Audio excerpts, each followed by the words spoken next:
aco ba tey si témoignage yi nga xam ne moom lañuy def si Pape Ibou macha allah yàlla na ko yàlla yeesal njégal ak yërmande si moom ñoo ngi ànd ak Billy macha allah ñëpp xam ko yaakaar naa ne image bi sénégalais yi xam nañ ko rawatina le monde théâtral sénégalaise Billy ñoo ngi lay nuyu. waaw maa ngi lay fay di la ziar bu baax a baax. yaa ngi ànd ak Wassare TV ñu gis ne macha allah Pape Ibou Diagne dëddu na leen te yàlla na leen dëddoog jàmm tey ji yan témoignage ngay def si moom. waaw témoignage yi ñu def ci moom mooy dañuy wax inna lillahi wa inna ilayhi rajiun ñun ñëpp ci yàlla la ñu jugee te ci moom la ñu dellu di wax na it dee métti na lool waaye sunu borom moom la njëkk a bind doog cee teg dund kon du jaaz kullu nafsin zaa'iqatul mawti waaye bu yàlla ko yàlla yërëm te xare ko ci àjjana yi gën a kawe témoignage yi ñu def ci moom seq nañu seq nañu Arcos Pikine seq nañu association IDAC association pour le développement social solidarité seqaat kóllëre en tant que nit ak nit Pape Ibou lu dal ci moom moo xam ne bànneex wala naqar man rafet naa njort ne balaa ko kenn yëg man la koy njëkk a wax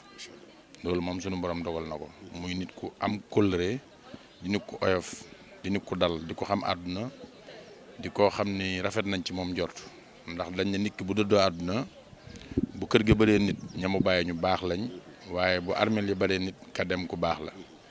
kër gi macha allah yaa ko gisal sa bopp armeel it macha allah kon moom rafet nañ ci moom jot yal na yàlla yërëm ko te xaare ko ci àjjana yi kawe ñun nag ñoo war a jooy suñu bopp ndax xamuñ kañ la ak fan la ndax est-ce que buñ fi jugee taxawaay bii mu am ak taxaw gii ñu ko taxaw est-ce que ñun dinañ ko am waaw loolu moo jar a xalaat ndax nit dee na ci ndox te kenn teg ko bët nit dee na ci lakk ba kenn mënu koo xool nit dee na ci accident ñu dajale ko def ko ci mbuus kon boo feebaree naturellement gaañu say mbokk taxaw la sàng la jébbal la fu nga bëgg ñu yóbbu la loolu mënees nañoo rafet ci yow njot te nit ku baax la koo xam ne yàlla seede na ni ñetti fan avant moo génn àdduna daf maa woo ne ma damay dem. billaahi wallaahi wa taala barki alxuraan daf maa woo ne ma damay dem. dégguma li nga wax Billy. ñetti fan avant moo génn àdduna daf ma woo ne ma damay dem kon kooku xam na li xew sunu borom nag mooy muril nit ki kiiraay ci boo fi waree jugee 45 jours da nga koy xam moo xam nga mën koo waxee mbala nga bañ koo waxee foofu la mbir mi toll waaye boo demee ba mën a toll foofu di ko wax rek am na lu sunu borom def ci yow. am na lu mu la dénk muy ñetti fan mu wax la damay dem tey ji lan moo la gën a marqué ci sa xarit boobu di Pape Ibou. waaw li ma ci gën a marqué mooy dem gi xamoon nañ ne tôt ou tard dina dem ndax ku dund di nga ñam dee mais fi mu demee ak ni mu demee yaakaare wuñ ko woon foofu waaye dee moom ñaari àndandoo la am yum dul tàggool ba mukk muy métti ak bette métti na bette na waaye lu yàlla nam mu dafay war lu mu yegg la day jot te lu jot yomb te li nga bëgg ak li yàlla nam suñu bokkee daje dañ ne gëmal li nga bëgg topp la yàlla nam ndax bi yàlla nammee jaam bi nam la yàlla nam mooy taxaw. leçon de vie. waaw leçon mooy góorgóorlu rek te kenn ku si nekk xam fi nga jugee xam fi nga toll xam fi nga jëm te ñu bàyyi xel yàlla suñu borom te kenn ku si nekk yéene sa morom jàmm te lu waaye di wër ci àdduna mu jafe na xool xolam lu waaye làmb ci àdduna mu yomb rek xol ba la xol mooy li ëpp importance te Pape Ibou xol ba rafet la ko yàlla mayoon. ñoo ngi leen koy jaalewaat bu baax a baax. jaajëf yow ñu ngi la koy jaale. ba tey si témoignage yi nga xam ne moom la ñuy def ñoo ngi ànd ak Baro macha allah nekk maître en scène nekk directeur artistique yàgg si li nga xam ne moom mooy art macha allah Baro ñoo ngi lay nuyu di la jaale Pape Ibou mi bokk. salaamaaleykum maa ngi nuyu waa Wassare bu baax a baax di la bëggee sama waa ji di la delloo njaal mi rek ndax xam naa ne kenn ku nekk mën na ko jaale boppam ndax Pape Ibou ñëpp la woon ñu ngi leen di ziar bu baax a baax a baax. Pape Ibou lan moo la marqué si moom. waaw bokkoon na ci li ma gën a marqué ci moom mooy humilité am dafa nekkoon nit koo xamante ne ku humble la koo xamante ne am taalibe amul benn problème man dañ daan jékki-jékki zaahirement ni sax jàppante xuloo mu ne ma moom moo may njëkk a woo ne ma jàmbaar foo ne ñëwal boog ñu dem jëndi en général dañ daan bu mësaan ñëw di bind sur le plan scénarique et tout ça dañuy jékki-jékki di bind ba si yàgg mu ne ma non tegal lii acca nañ dem añi ma ne ko non bàyyil ñu eggale ba pare mu ne ma non nañ dem añi bàyyi te li si ëpp li ma ci gënoon marqué mooy chaque lundi da doon woor chaque jeudi da doon woor ñun bu ñu ñëwee toog di bind nii sax moom day woor donc mu nekkoon affaire boo xamante ni lu ma marqué woon na ci moom te Baye Fall la xam nga yombul nga nekk Baye Fall ba pare di woor di julli di woor donc yombul woon te moom dafa nekkoon koo xamante ni ku ko farataal la donc loolu bokkoon na ci li ma gën a marqué ci moom. ba nga yëgee xew-xew bi lan la def. jour boobu vraiment j'étais très ému parce que daf ma fekk ma nekk benn xew ci sama benn xarit ci saa si la ma Pape Sène woo sama beneen xarit ne ma sawaay moom moo mujj wàññeeku te ñun ñu ngi jàppoon ci instant même bi pour ñëwaat seet si ko. mais bu ñu yëgee nouvelle damaa tiit ba jël terre bi ñëw wàcc poste Thiaroye parce que boobu ak dëgg yàlla je ne pensais pas que ne dina dem heure bi te xajoon na fi daal xajoon na fi nekkoon na nit koo xamante ne ku fi xajoon la. amoon na yéene lool ci xale yi mu doon àndal suñuy nawle yi nekkoon koo xamante ne tamit ku bëggoon aar li muy def vraiment loolu bokkoon na ci li ma gënoon a étonné ci moom. vraiment c'est triste daal noonu la ko yàlla nammee. tu es une voix autorisée ban conseil ak ban leçon de vie ngay jox penc mi. rawatina ñi nga xam ne dañ nekk si monde artistique bi. xam na ne tey bés bi mën naa ñëw saa su ne. pour waajal seen bopp aussi. mais feebar ñu lay ketal. bëri na fi yenn saa ay artistes yoo xam ne dañuy nekk si art bi mais dañuy am ay jafe-jafe. dañuy feebar ñu leen di ñaanal dimbal ban conseil nga siy joxe. conseil bi ma lay joxe mooy ne kenn ku nekk li nga gëm nii art bi nii je pense que ne moom moo ñu mën a jariñ. parce que tey soo xoolee jëriñ na paay bu tey Pape bu ñu la waxee ne dem na Italie lu mat 2 ou 3 fois te musul yóbbu valise da nga naan du dëgg parce que dañu doon wax mu ne der bu ñuul bi laay dem représenté ji te ci aaram ci la ko yàlla suturaale may ko lim ko may yëpp musuñu ko kettal musuñu ko amul problème yooyu tey deuxième bii nii Arcot su Pikine moo def lépp parce que ñoom ñoo taxaw ne taxawaayu moom membre la te membre bu fidèle la deuxième amul dara lu ci keneen def lépp Arcot la kon donc li mu liggéey rek la fayeeku tey mënoon nañ ko kettali wax dëgg yàlla feebaram nit ñi taxaw nañ ci defal nañ ko lañ def te kenn siiwaluñ ko kenn xam kon ça veut dire que ne liggéeyam mu ngi ko doon jariñ daal te jariñ na ko baax li may conseil daal nit ñi mooy nañ fexe jàpp suñu métier bi liñ ci am ñu suturaal suñu bopp teral suñu bopp donc ndax kenn ku suturaal sa bopp rek doo mën a suturaal kenn donc noonu ñu ngi la koy jàllewaat baax maa ngi leen di delloo njaal bu baax a baax jërëjëf ba tey si ITV yi nii def rek si témoignage bi nga xam ne demu Pa Ibou Diagne di un grand artiste comédien ñu jàkkaarloo ko suñu beneen frère muy Babacar nag bokkoon si troupe bi mais nekk Diourbel di fa yëngoo nekk sama xarit Babacar maa ngi lay nuyu. Cheikh le professeur ñu ngi lay fay di nuyu ñëpp ñi nga xamante ne ñu ngi ñuy seetaan. ba nga yëgee xew-xew bi di demu Pa Ibou Diagne nan la def en tant que koo xam ne aussi bokkoon nga si troupe am. non vraiment tiis la ñu def parce que man maa ngi woon Diourbel dañ ma woo téléphone ba kaa bi amee awakan moom woo téléphone wax ma ko mu nekk lu tiis nag wax dëgg si yàlla parce que daf ma bett trop waaw ndax Pa Ibou Diagne moom wax dëgg si yàlla fii lañ nekkoon Caaroy fii mu yaatal ñu suñ boulangerie mu ngi nii boulangerie Lambaye bi laa fi yoroon ñu fi nekkee mu yaatal ma trop dugal ma ci troupe bi artistes yu ma xam fii Diourbel Dakar yëpp mën naa wax à cause de lui moo tax ñu xam ko ñu bokk defandoo ay événements yu mag bokk defandoo ay tournage mu nommé woon ma directeur artistique ci troupe théâtrale bi. macha allah tey jii mu dëddu leen tey jii lan moo la marqué si ki nga xam ne mooy Pa Ibou Diagne. non vraiment man li ma ko mën a seedeel mooy nit ku am diine la ndax Pa Ibou Diagne daana woor chaque jeudi. daanaka woor en même temps aussi amoon na si ñun yéene ndax tey booy ànd ak ay ndaw nga jàpp leen comme say moroom yàlla xam na ko Pa Ibou Diagne poste bi mu féete woon en tant que maître en scène doxewu ko waxewu ko troupe bi laay mi doy na ma ci seede man la daan jiital ci lépp waaw dépp ma fi ñëwee man la daan jiital ci lépp bépp potentiel boo xam mu ngi ci man côté artistique mën naa ni moom moo tax ma génne ko parce que man la daan jiital ci lépp même bu ñëwul répétition maa daan téegaay di leen répéter chaque temps maa daan répéter wax dëgg si yàlla. manqué na leen fu mu ne nii. waaw wax dëgg si yàlla nag moom xam nga nit ki ku wéet xam nga li ne sa xol yàlla xam na ko man affaire bi laal na ma trop wax dëgg si yàlla sànq maa ngi ko wax laay bu ma wax naa ma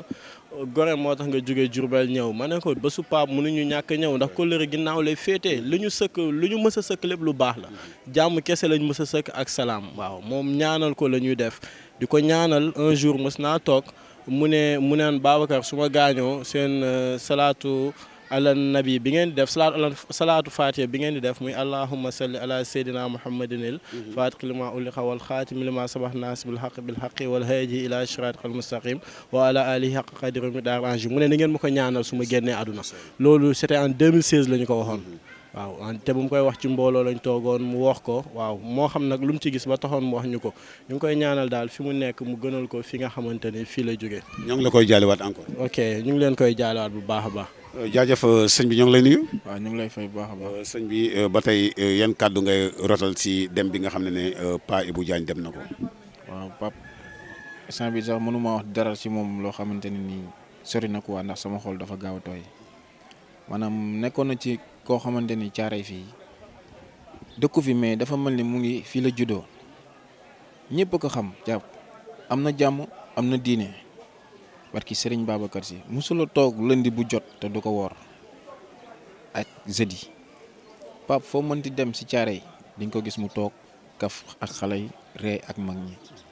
bëggul dara lu ko metti bëggul tamit benn xale dara di ko metti di jóge ci moom Babacar mii tamit maanaam bi ñu xamante yàggul mais mel na ni ndey la ak baay buñ bokk ndax kóllëre dafa yombul ci doomu aadama bu jugee ba Jurbel ndax nit ku gaañu nga bàyyi sa liggéey daw ngir moom te ba ngeen gëj a gisanteeg léegi yàgg na kon loolu kóllëre la yombul ci doomu aadama nag mais Pape moom dama koy ñaanal ci lépp yéen tamit yéen a ngi def acte bu rafet ndax tamit lii mënoon naa ñàkk ci yéen ndax lii nii boo leen ko defee pour bëgg nit ñi xam la ak Pape yal na leen ci yàlla taxaw yal na leen ci yàlla jàppale tamit. xam naa diis na loolu waaye tey jii man nga noo wax yan jikko la làmba woon. Pape li ma la mën a wax ci moom mooy li ñu naan Baye Fall nit nag dina dégg turu Baye Fall mais du xam luy Baye Fall Pape woyof na Pape mettulul dara léppam daal maanaam da kaa wàcce daal amul loo xamante ne nii tiis na ko wala mu metti ko wala mu sonal ko déedéet te loo ko def lu ne boo ñëwee waxtaan ak moom fàtte na lool mu ngi ci leneen maanaam nit la koo xamante ne daal mu nga mel ni waaw mu nga mel ni soloy buy naaw rek di dem man nag dama koy ñaanal ci sama xol quoi ndax dund nañ loo xamante ne man ak moom la ak yàlla sunu borom man ak moom ak yàlla duñ ko dund man ak moom parce que Mohamed mais dama koy ñaanal yàlla yërëm ko xare ko àjjana suuf woyof ci kawam alaxira yàlla nay naflaayu bakkenam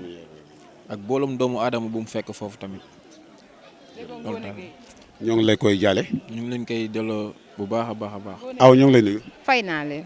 di leen masawu di leen jaale li ñu bokk di Pape Ibou Diagne ba nga yëgee xew-xew bi lan la def si yow. affaire bu tiis affaire bu daw yaram Pape nekk suñu càmmiñ man mën naa wax ni man papa la si man ndaxte moo sama papa Alaaji Kan ay xariti benn bakken lan ñu jóge foofu Pape nekk caaro ñu nekk xale bu taw xam ko man Pape ba ma xàmmee ba léegi bi ma xamee ni Mbuur la dëkk yàggul Pape ñu xamanteeg moom nekk ak moom kaf reetaan ba yàlla dogal ni ma ñëwee ci turubam bi te dara ñaawul Pape nekk nit ku baax nit ku téye tranquille nit ku restreint Pape amul benn problème mën na soutenir artiste am mën na régler artiste am Pape danaan artiste da ngay xam fi ngay taxaw artiste du bëri dugg fi ma leen yemloo yem leen foofu nekk nit ku baax bëgg Serigne Touba nag ba mu jeex bëgg Serigne Touba ba mu jeex ñu koy ñaanal yàlla ñun Pape amuñu fayam lépp lu nekk ci ñun moom moo ko def ci ñun man dama yàgg dundu aar parce que fecckat laa woon mais bi ma bàyyee fecc bi moom moo ma dugal ci théâtre bi ma dugalee ci théâtre nag aw ma dara lu ma ciy léccu ma koy ñaanal yàlla fi mu jëm yàlla na ko Serigne Touba teeru suufi Daaru Salaam jëree ñu ko tëral yàlla na ko fa Serigne Touba fekk parce que Baye Fall la taalibe la bëgg aar bi bëgg li muy def Pape nit ku baax la ñun ñii muy yaaxadi muy nday seex yi ñoom xarjita ñoom Baba Jigo Ablaye Ndiaye ñun ñëpp ñoo nekkoon te dara ñaawul Pape boo fekkee suñu biir danga naan moom nekk suñu metteur en scène danga naan kii suñu morom la bu liggéey jotee nag mu bàyyi léppam jublu si liggéey bi ma koy ñaanal yàlla man gëj naa ci turub bi ndax damaa nekk ci sëy mais dara ump ma ci turub bi lépp lu fi am dina ma oo informé ma awa lii kat lii wak lii wak lii billaahi barke Serigne Babacar yàlla naka suufi Touba oyof ci kawam Pape Ibou ñun amatuñu dara lu ñu def lu dul ñaanal ka rek ñaanal ka kese parce que kenn ñàkkul ñun waa Caaroy Géej ak artistes yi ñun ñoo ñàkk ñoo ngi la koy jaale waat. siggi leen seen wàll lu bëree jërëjëf. soxna si ñoo ngi lay nuyu. maa ngi leen di tur naka la. man maa ngi tudd Khady Cissé. Khady ngay artiste comédienne bokk ci troupe bi nga xam ne Pape Ibou moom la jiite woon tey jii ba nga yëgee xew-xew bi lan nga yëg. mettit yëg naa mettit boo xam ne mënuma koo wax fen ndax Pape bi ñuy xale ba tey moo ñu yar man ak sama seex sama mag la ñëkkoon yor kooku dem sëy mu continuer fii école bii nii fii la ñu ñëkk a répété ñu nekk xale yu ndaw di jàng ba yàlla def ñu bàyyi jàng continuer ak moom Codis Pape moo ñu njëkk a yéegal kaw chaîne moo ñu njëkk a yóbbu Grand Théâtre moo ñu njëkk a yóbbu Sorano ak Arcos bi ngeen répété Pape fu muy dem seexi lii njëkk a jiital ñun ñoo gën a ndaw ci troupe ba man ak sama seex mais lu daan xew muy togg wàllum teggu tournage bu daan jot suñu loxo la koy teg ne nu jox leen ko seen yaay mu togg ko ñun ñii la ko daan jox ñooy gérer lépp te ñoo gën a ndaw ci troupe ba Pape keroog samedi bi ma jógee Zang Baaw laay sëy dama fa jóge di ñëw mu ne ma li ma gën a naqari sama artistes yi dem mooy awakan mi kii taxaw nii ak faya mi gaañu ak yéen ñii dem bàyyi ma yow ak seex yéen a ma gën a naxari ndax da ngeen ma manqué ma ne ko pap sëy moo àndul ak théâtre mais dinañ ñëw di nemmeeku troupe bi lii la ma wax samedi bi passé xew laa fi ñëwoon lii samedi la ma ko wax ma koy ñaanal nag fi mu jëm gënal ko fi mu jóge si barki Serigne Saliou Mbacke Pape nekk na nit ko oyof koo xamante ne oyof na wàccee boppam man ak sama seex bi ñoo gën a ndaw mais liñ koy yàq kenn du ko fa yàq ci troupe bi lu ne lan koy wax lu ne te du ŋaang dafa oyof nit koo xam ne dafa wàccee boppam maasay ñëpp